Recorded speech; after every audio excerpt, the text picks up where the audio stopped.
on our way to pick up the Chicken Express and drop it off at your doorstep. What I like about this type of work is that if you get in trouble, you get a message, and that's about it. In work, you don't just get a message. You get a guy that comes over, and it's very office space. Cole, I want to talk to you about something. And it becomes more than just the work. It becomes some like a judgment, you know, and it's a voice that you hear. Now, thank goodness they don't have like any kind of robotic voice, like "don't mess up again" or "that's it." It can be discouraging because it's not something you can plea with, if that's the right word. You can't haggle with it. It's a system. I like that. I like the fact that it's do this, and as long as you do it, you'll get your reward. But when a person says it, there's a little bit of emotion in there, depending on if your boss is like Jack Nicholson, you know, like, Cole, I want to talk to you about what you did yesterday at work. All right. And then you don't return, you know. Now, if your boss is the opposite, let's say like Mark Zuckerberg, Cole, I want to talk to you, or however, robots, you know. So it can be like extreme, you know, the boss could be no emotion, or the boss could have lots of emotion. In this case, there's absolutely no boss, really. It's just a message, you know, don't do that. But it's not in that terms. It's a very technical message that's like someone spent a lot of time thinking about how are we going to present this problem to, we're just pulling up on Chicken Express right now. How are we going to present this problem to the delivery driver? And what they do is pretty much a violation. So it doesn't matter if they say hurry up, you know, because no one can be perfect. They do that all. Those are like automatic messages, I'm assuming. That's some kind of algorithm or something. That doesn't bother me because I know it's not coming from a person. It's coming from the program. And I like that. The violations, of course, is probably almost like the same thing. They're probably automatically given out, so they have to review them. And you do get to write to argue them. So they send you this little box that you can write in, and it says, explain yourself. And you get to write about it, you know. And you're like, well, the reason it happened is because there was a security issue at TCU, and they wouldn't let me go down these certain roads for... Hi. Yeah, I got to pick up... The guy just told me to pull forward, so I put on my appropriate name badge. And so now I just like grab the food and go. And at first, when I started doing it, you feel this kind of tension between the person that's working there. Like, why don't you get a real job? And that may be the case. That may be the case. But how are these companies, like DD, for an example, and Grubhub and Postmates, and let's say Uber Eats, how are they going to thrive in society? How are they going to build if you don't have someone out there that's going to dedicate themselves to the campaign of delivering food to your doorstep? How would it ever, further in its... Oh, I got to get some gas. I'm at about 13 miles. Oh, dear. And, what gets me is, how would the company even survive if everybody was discriminated against for being a remote online delivery driver? Like, you're a loser, man. Like, go out there and become a lawyer. I don't want to be a lawyer.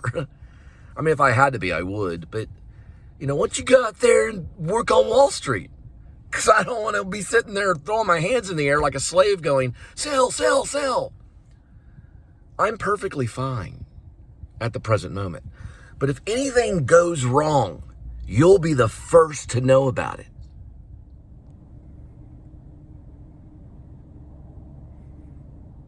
Obviously, if you follow the show, that means I have a drink. I'll show you. So don't forget the drink. And if you're going to have a palm tree, you want it to look about like this in front of a Chicken Express. Things in life that are designed to kind of piss you off. See that little little chip right there on that. That means it doesn't close all the way. So if I don't have my hand over it, then it's pretty much gonna spill all over the place. But hey, that's modern technology for you.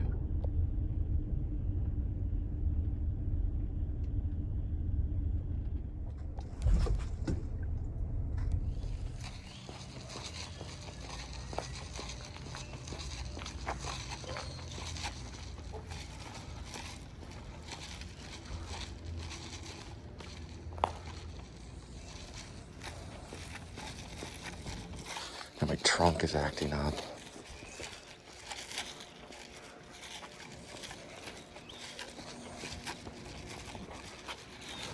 So these things work anyway. Oh, there we go. It's like a labyrinth.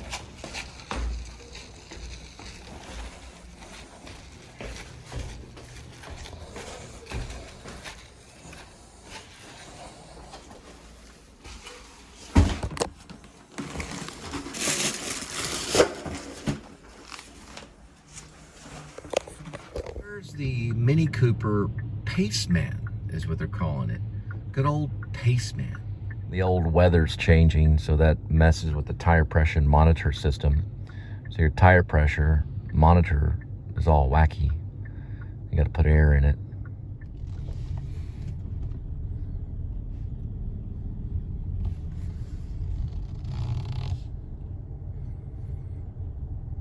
Nine miles. I had 9 miles.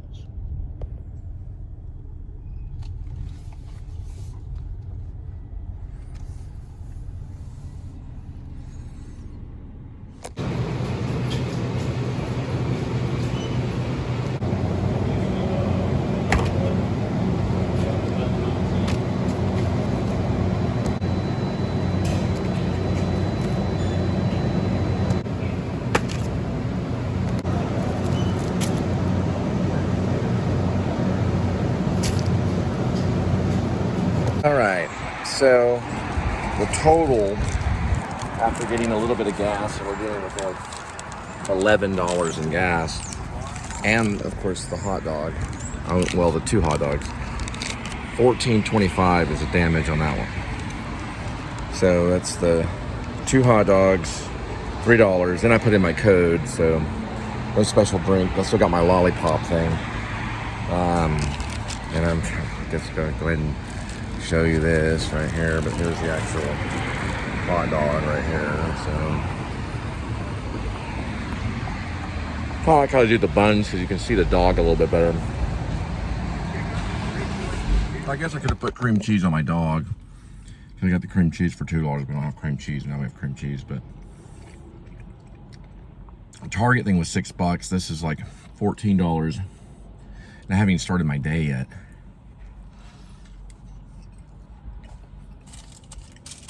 Back in the day,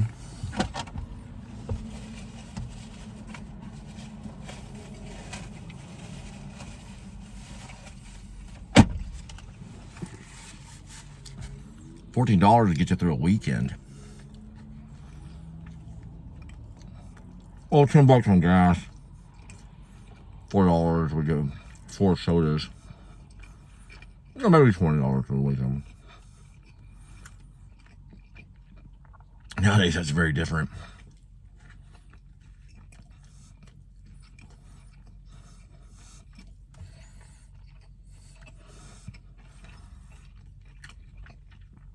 Well, I might as well get 2 of them for $3. Yeah, there goes the trunk. Can never tell when this thing is on. It has a little wire on the side. And that wire, when it's plugged in, it'll turn the camera off. But what I was talking, I don't know if you know, but the mustard was on the end of this, and it got on my shirt right here because I had the mustard on the end of this thing right here. Don't know if that was recording or not, but we do have to pick up something at Mimi's, and I have to stuck this dog right into my mouth. I gotta fix the trunk.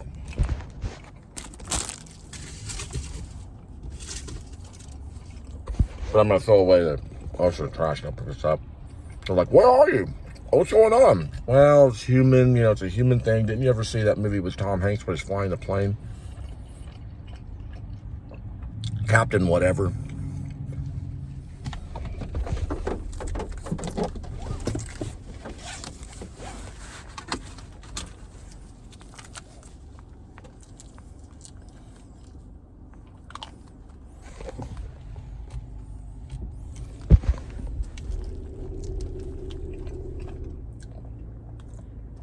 Like mayonnaise or something.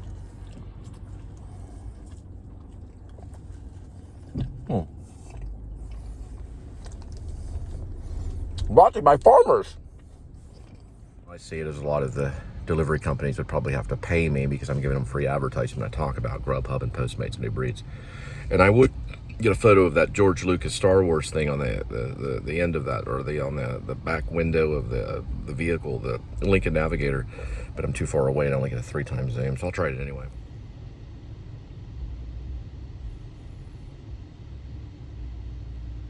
So I had to, you know, make the call to find out where they are, and they're actually not connected to the shopping center, so they're right over here. And this happens to me every time. So they're like, you go in and you pick up the food and they're like, were you the one that called? And you're like, yeah, I was also the one that hung up on you. All right, go that way. A little French bakery, kind of like La Madeleine. And then the timer's there. That's a time traveler. They just appeared there just so they could back up there and knock off a few minutes off it. Well, half seconds. I guess it was about 3 seconds or so. I'm gonna move this way. I'll just go this way. Yeah, this is where the pickup is in this section right here. Kind of see it right here. And the trunk's doing just fine. Kind of like a La Madeleine kind of feel. Kind of crowded, like a French bakery kind of thing.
It's a cracker wrapper.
scan through and see if I can find the game.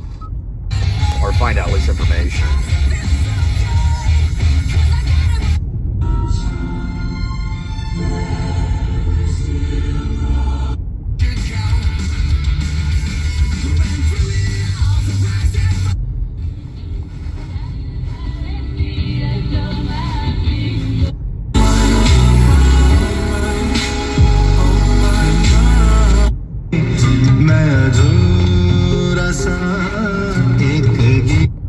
Up at the 35-yard line, and he'll fall. Absolute weapon. This is a guy that, you know, that Lamar Jackson obviously loves having on the football field with him. He is the main target when they need something, when they need a touchdown, when they need a first down, or just to kind of get things going. That's the guy he's looking for. He had 107 catches a year ago. 1st and 10, and the handoff is to Drake, and he'll get through the line and into Giants territory at the 50, inside the 40, and forced out of bounds by Fabian Moreau at the 35-yard line. But that's a pickup of 30. Drake went in from 30 yards earlier in the quarter, and all of a sudden, he's energizing the Baltimore run game. Yeah, really nice up front blocking. Ricard does a good job. He's had a couple penalties, had kind of a tough start. For a fullback, you don't want your name called that much, but here's a guy that, you know, used to be a defensive tackle. Now he plays fullback. He's really doing a good job blocking right now, and Drake is absolutely hitting the hole full speed. So just 2:20 remains in the first half. And out of the gun, Jackson takes the snap, has time again over the middle. He's got a man wide open at the 20-yard line. It's Andrews again who'll burrow his way inside the 20, down to the 16-yard line, 19 more yards and a first down, and that's the 300th catch of the career of Mark Andrews, and it'll bring us to the 2-minute warning. Oh, I beg your pardon, they've stopped the clock with 2:03 to play as we've got an injured Raven back behind the play. I can't make out the number as Lamar Jackson and the rest of his teammates are over to take a look. Maybe Morgan Moses, the right tackle we've been talking about today. I see Ronnie Stanley, number 79, out there, and he's a guy that came back off of a nasty injury. Yeah, he's been dealing with an ankle injury. Yeah. And the rest of the offensive line taking a knee. Lamar Jackson now will head to the sidelines as the athletic training crew out to attend to the injured Raven. They talk quite a bit about Gerald Ford, and he was not only the worst president that we ever had, but he was by far the ugliest president. This man was uglier than a shaved cow's butt, especially if you spread the cow butt cheeks apart and you looked at the really nice part. That's basically what Gerald Ford's face looked like. He was pretty much anti, what do you call it? Procreation. So if you were a person that were out there trying to have children, Gerald Ford would be the first one to stop you from doing that. Yeah, he hated people that procreated. And if I'm not mistaken, Gerald Ford was probably one of the first Satanist presidents. If I'm not mistaken, I think he worshipped Satan. Ford was also a center in football. The rumor is the quarterback couldn't stand the smell of Gerald Ford and made complaints to the coach. Because Gerald Ford, when he'd bend over, he'd let out this long, ripping fart. It actually made the quarterback cry. They had to stop the game one time and give psychological help to the quarterback. Gerald Ford was probably the most disgusting man on the planet, other than Adolf Hitler. So in football, he played in Michigan, and his number was 48. And there is rumor that the number 48 is a sign of the devil.